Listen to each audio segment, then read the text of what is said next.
এই মুখে একদম রুচি নাই, কি করব। তো ডিম ভাজছি, আর এই যে দেখেন পেঁয়াজ আর মরিচ ভর্তা, সরষের তেল একটু বেশি করে দিছি। নাক দিয়ে পানি পড়তেছে আমারও আমার জামাইয়ের দুজনেরই। তো বাইরে থেকে আসছি মেয়েকে নিয়ে, কোচিং থেকে আসার পরে আমার গোস্ত মাছ কিছুই খাওয়ার মুখে কিছু নাই, কি বলবো, রুচি বলতে একদম নাই। তো খেতে যদি পারি তো ভালো, আলহামদুলিল্লাহ চেষ্টা করতেছি মানে খেতে যেন পারি, কারণ পেটে প্রচুর খিদা। দুপুরবেলাও খেতে পারি নাই, আর এখন কি বলবো, রাত বিকালে একটু নাস্তা একটা বিস্কিট খাইছিলাম মাত্র, ওইটা খেয়ে আসি।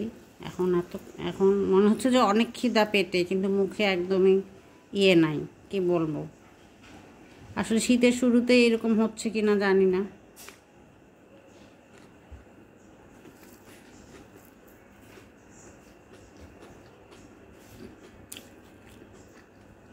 ভর্তাটা মজা হচ্ছে পেঁয়াজের, যাক জিভে একটু ঝাল ঝাল লাগতেছে, ব্যাস।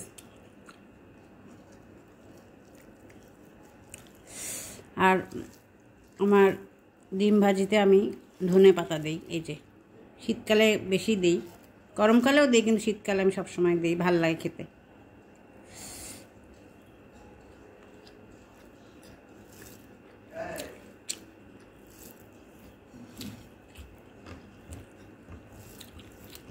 এখন শীত পড়ে গেছে, মেঝেতে আর বসলাম না, নাহলে আমি সবসময় মেঝেতে বসে খাই আর ভিডিও করি, আপনারা দেখছেন আমার খাওয়া। তো যাই হোক, আমি একটু ডাইনিংয়ে বসছি। তো গরম হলে তো আমি একদম চোখ বন্ধ করে পান্তা বানায় খাইতাম, পানি দিয়ে ফেলতাম, কিন্তু এখন তো শীত, এখন তার মধ্যে আবার একটু ঠান্ডা লাগছে, তো খাওয়া যাবে না, পান্তা খাবো না আর কি।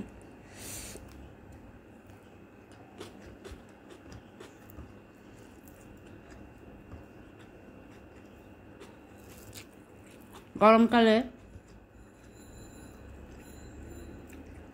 আমার মতো যাদের গরম বেশি লাগে তারা পান্তা খাবেন, শরীর ঠান্ডা থাকবে। সকালে উঠে খাইলে তো আরও ভালো, সারাদিনের জন্য আর কি ফ্রেশ। আমি তো আর ডায়েট অত করতে পারি না, আমাকে দিয়ে হয় না আর কি, চেষ্টা করি কিন্তু হয় না। আসলে আমি ভাত কম খাই, আজকে কেন জানি একটু ভাত বেশি নিয়ে ফেললাম। কম খাওয়ার ফলে ডায়েটিংটা আমার হয়ে ওঠে না, যে এত কম খাইলে কি আর ডায়েট করা যায়। ডায়েট করতে গেলেও তো ধরেন কয়েক পদে নানা পদের জিনিস, ভাত বাদে সব কিছু খাইতে হয়, কিন্তু আমি তো পারি না এইভাবে।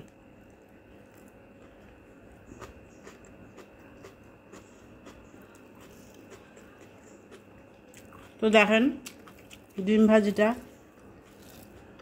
আর আমার মরিচ ভর্তাটার কম্বিনেশনটা এত লোভনীয় হয়েছে।